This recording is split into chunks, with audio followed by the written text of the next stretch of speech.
नमस्कार दोस्तों, स्वागत है आपका हमारे YouTube चैनल जीके ट्रैकर पे।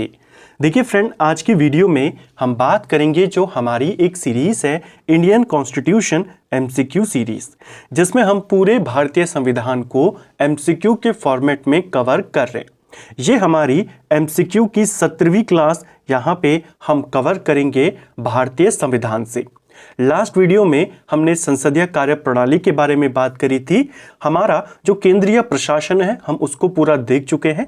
हमने केंद्रीय मंत्रिमंडल के बारे में, लोकसभा राज्यसभा के बारे में, राष्ट्रपति, प्रधानमंत्री, उपराष्ट्रपति, उन सब के MCQs को कवर कर लिया। अब हम राज्य विधानमंडल की शुरुआत करेंगे। आज की क्लास में आपको राज्यपाल से जुड़े हुए सभी इंपॉर्टेंट MCQs देखने को मिलेंगे, जिसके माध्यम से आप इस अपने पूरे टॉपिक की प्रैक्टिस भी कर सकते हैं, उनका रिवीजन भी कर सकते हैं। अगर आपने इस सीरीज की हमारी जो पिछली क्लासेस हैं उनको नहीं देखा है तो प्लेलिस्ट से आप उनको देख सकते हैं। तो चलिए दोस्तों, आज की वीडियो को स्टार्ट करते हैं। आज का हमारा पहला क्वेश्चन है, राज्य की कार्यपालिका के बारे में संविधान के किस भाग में उल्लेख किया गया है? देखिए, राज्य की कार्यपालिका के बारे में हमारे आर्टिकल 153 से लेकर 167 के बीच में बताया गया है। ठीक है, ये आर्टिकल है। आपसे भाग पूछा है, ये आर्टिकल भाग 6 के अंतर्गत आते हैं।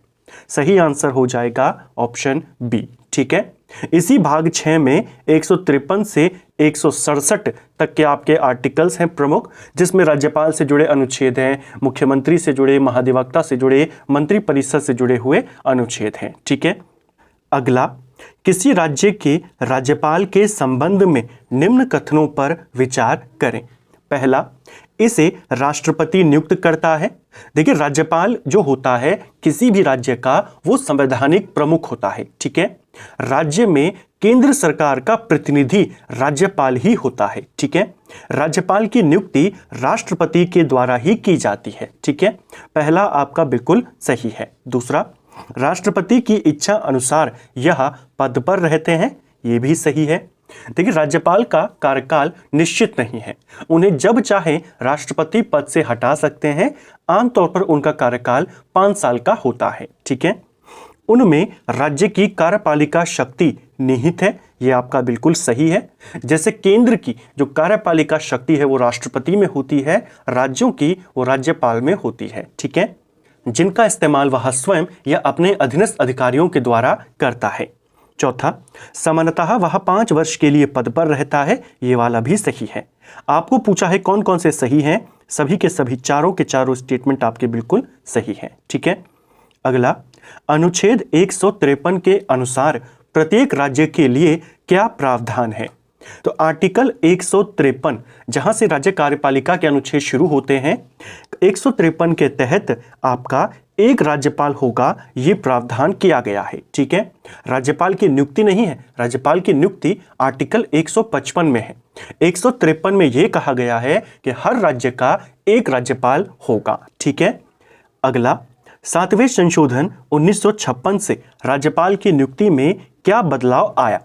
देखिए, आर्टिकल 153 कहता है कि हर राज्य का एक राज्यपाल होगा। ठीक है, 7वां संशोधन हुआ संविधान में 1956 में। इसके माध्यम से यह चीज की गई कि एक व्यक्ति को एक से अधिक राज्यों का राज्यपाल नियुक्त किया जा सकता है, यानी एक ही व्यक्ति 2 या 2 से ज्यादा राज्यों का राज्यपाल हो सकता है। यह व्यवस्था 7वें संशोधन के द्वारा 1956 में करी गई। ठीक है, ऑप्शन बी सही आंसर होगा। अगला, जब एक व्यक्ति को 2 या 2 से अधिक राज्यों का राज्यपाल नियुक्त किया जाता है तो उस राज्यपाल को संदेह उपलब्धियां और भत्ते प्राप्त होंगे। यानी जब एक ही इंसान को, एक ही व्यक्ति को 2 या 2 से ज्यादा राज्यों का राज्यपाल बना देते हैं तो उसको जो वेतन भत्ते मिलने होते हैं वो कैसे मिलेंगे? क्या दोनों राज्यों के मिलेंगे या दोनों राज्यों का आधा आधा उसको मिलेगा इस अनुसार? तो ये सवाल बन जाता है।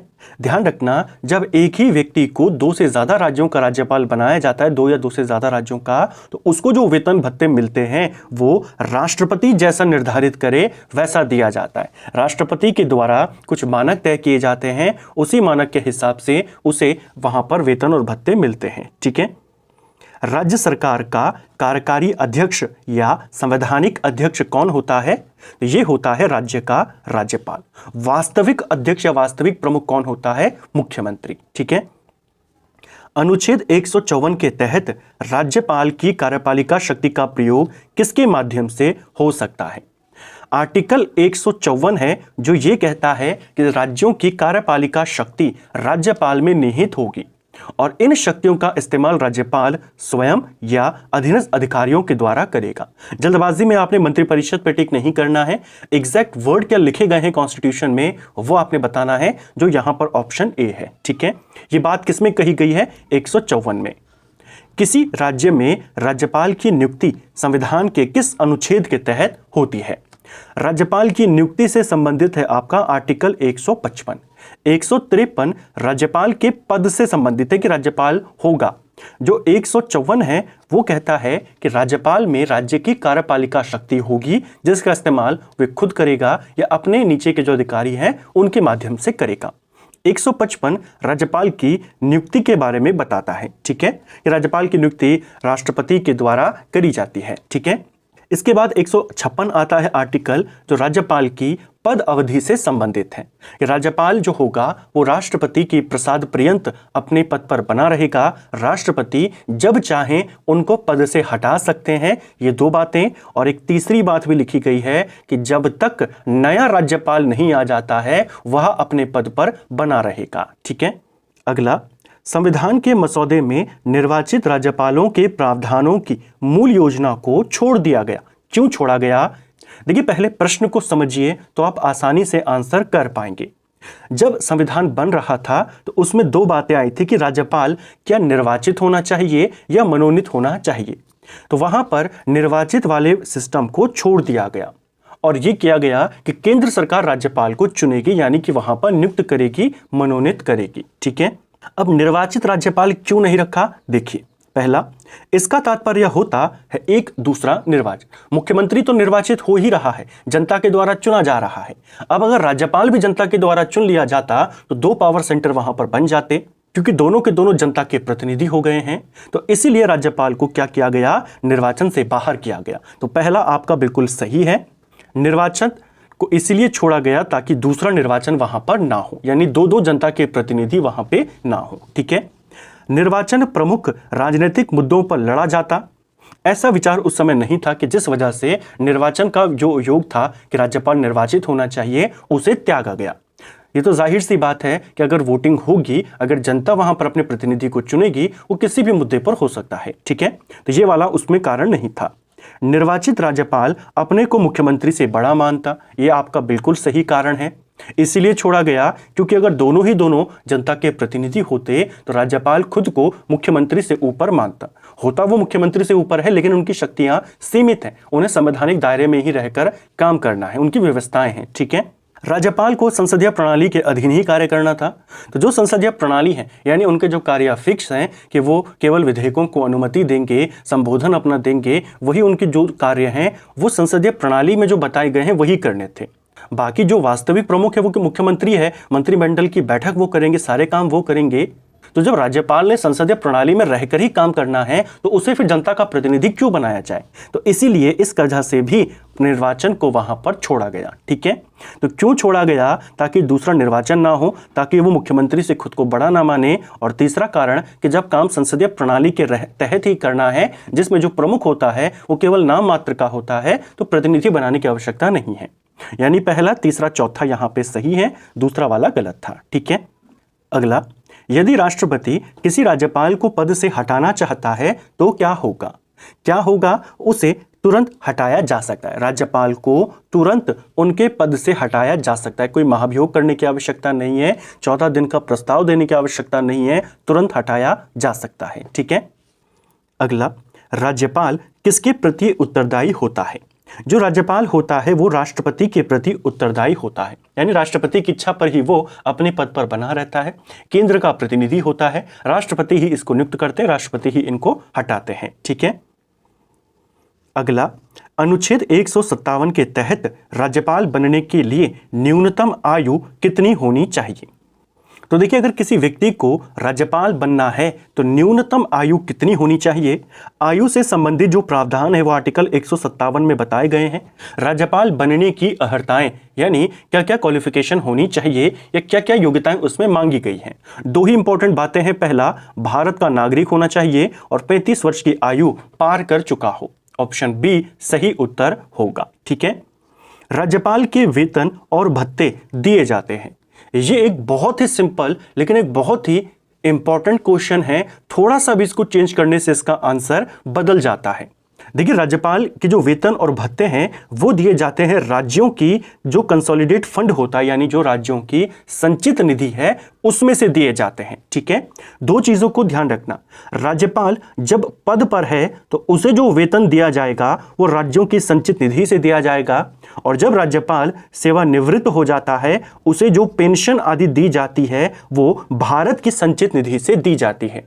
सिंपल सा मतलब क्या हुआ कि राज्यपाल को तनख्वाह राज्य सरकार देती है और पेंशन उसे केंद्र सरकार देती है। ठीक है। अगला कथन है, राज्यपाल को किसी सदन का सदस्य होना चाहिए। क्या यह सही है? पहला वाला गलत है। राज्यपाल को किसी लाभ के पद पर नहीं होना चाहिए, यह आपका बिल्कुल सही है। ऑप्शन बी सही उत्तर होगा। राज्यपाल के पद के लिए क्या शर्तें हैं वो बताई गई हैं आर्टिकल 158 में। पहली शर्त यह है कि वह किसी भी सदन का या किसी भी विधानमंडल का सदस्य नहीं होना चाहिए। ठीक है। और दूसरी शर्त यह है कि किसी भी लाभ के पद पर नहीं होना चाहिए। ठीक है। नीचे दो वक्तव्य दिए गए हैं, चलिए देखते हैं। पहला, राष्ट्रपति और राज्यपालों पर उनके किसी भी कार्य के लिए न्यायालय में मुकदमा नहीं चलाया जा सकता। क्या यह आपका सही है? पहला कथन आपका बिल्कुल सही है। देखिए, राष्ट्रपति, राज्यपाल, इनको कुछ अधिकार ज्यादा प्राप्त होते हैं। इनके पद अवधि के दौरान ये जो भी निर्णय लेंगे, जो भी फैसला लेंगे, उन फैसलों को लेकर के आप इन पर मुकदमा नहीं कर सकते। तो न्यायालय में मुकदमा इनके ऊपर नहीं चलाया जा सकता। ठीक है, सही है। राष्ट्रपति पर महाभियोग चलाया जा सकता है और राज्यपाल को असंवैधानिक कृत्यों के करने पर पदच्युत किया जा सकता है, ये सही है। उनके अगर आप प्रदर्शन से खुश नहीं हैं या उनके खिलाफ मतभेद अगर हो जाता है मंत्रिमंडल में या सरकार में, आप उन पर, राष्ट्रपति पर महाभियोग लगा सकते हो और राज्यपाल को डायरेक्ट हटा सकते हो, लेकिन मुकदमा नहीं चला सकते। तो कथन आपके दोनों सही है। संबंध कैसे देखना होता है, आपने बस इतना देखना है कि जो ये कथन है क्या ये इस वजह से सही है, तो आप देखेंगे ये इस वजह से सही नहीं है। क्या आप उन पर महाभियोग चला सकते हो इसलिए मुकदमा नहीं हो सकता, तो संबंध है नहीं, तो व्याख्या सही नहीं करता, लेकिन कथन आपके दोनों सही है। ठीक है।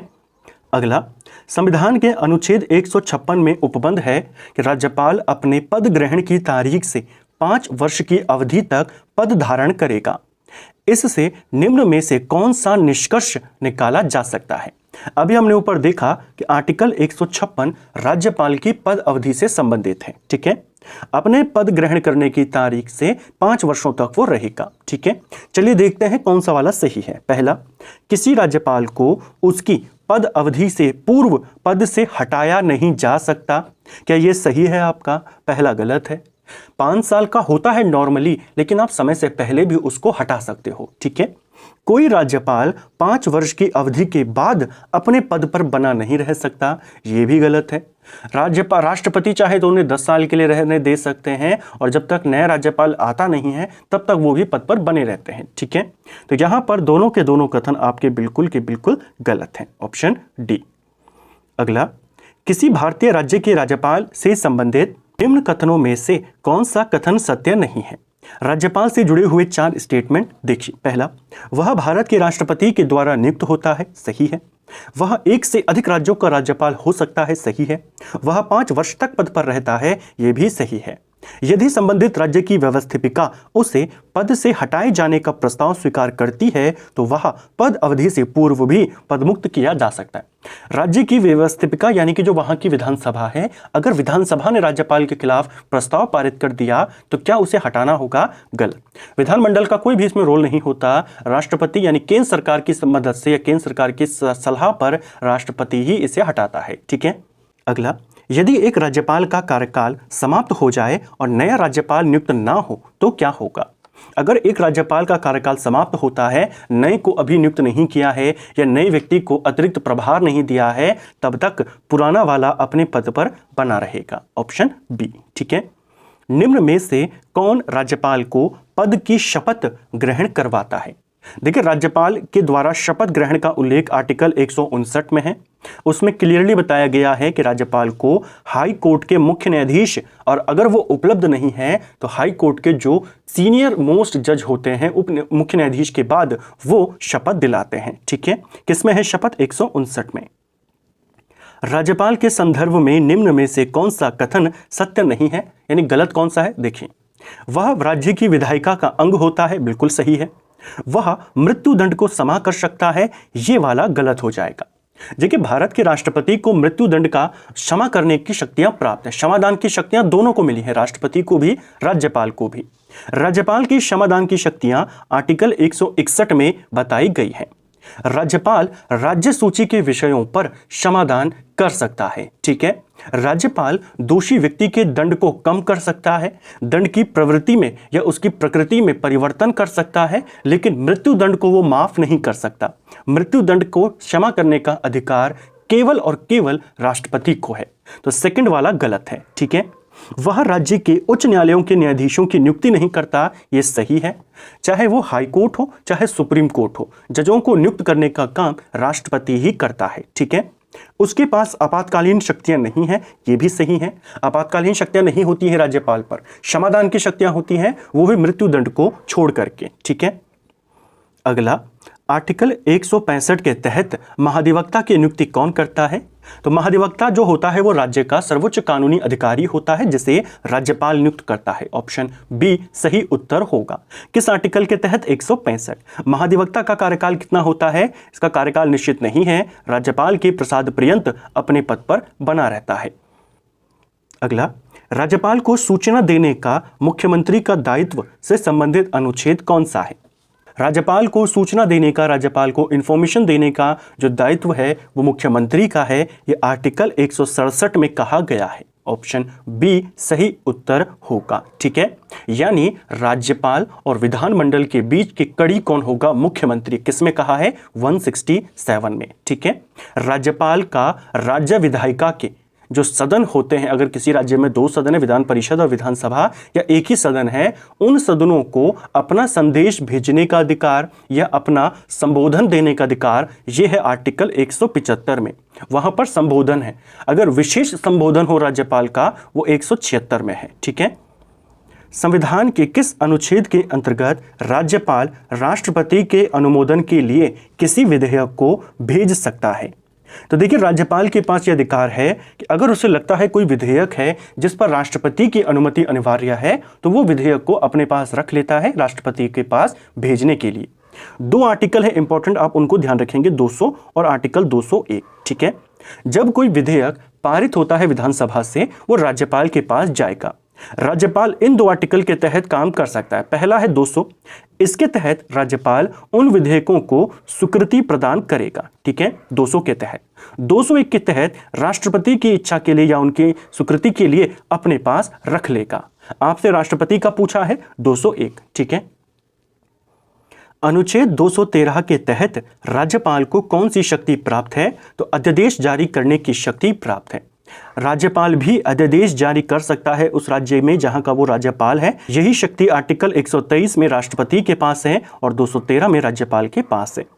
किसी राज्य के राज्यपाल द्वारा जारी ऑर्डिनेंस का अनुमोदन होना आवश्यक है। ऑर्डिनेंस यानी कि जो अध्यादेश है, तो राज्यपाल जब अध्यादेश जारी करेगा तो उसे उस राज्य की विधायिका का अनुमोदन प्राप्त होना अनिवार्य है। ठीक है, राज्यपाल द्वारा जिला न्यायाधीशों की नियुक्ति किस अनुच्छेद के तहत की जाती है?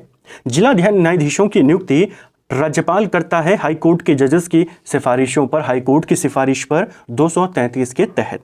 ऑप्शन सी सही आंसर होगा। ठीक है, संविधान का जो आर्टिकल 233 से 237 तक के आर्टिकल्स हैं, उसमें जो अधीनस्थ न्यायालय हैं उनके बारे में बताया गया है, जिसमें लिखा गया है क्लियरली कि जो जिला न्यायाधीश होंगे उनकी नियुक्ति करना, उनको ट्रांसफर करना, उनको प्रमोशन करना राज्यपाल हाई कोर्ट के परामर्श से करेगा। ठीक है, कथन है राज्य लोक सेवा आयोग के अध्यक्ष को हटा सकता है, क्या यह सही है? देखिए, जो लोक सेवा आयोग होता है, इनके अध्यक्षों को, सदस्यों को नियुक्त करता है राज्यपाल, ठीक है। लेकिन हटाने का जो अधिकार है वो केवल राष्ट्रपति को है। पहला गलत है। राज्यपाल विधान परिषद में 1/6 सदस्यों को मनोनीत करता है। सेकंड वाला आपका बिल्कुल सही है।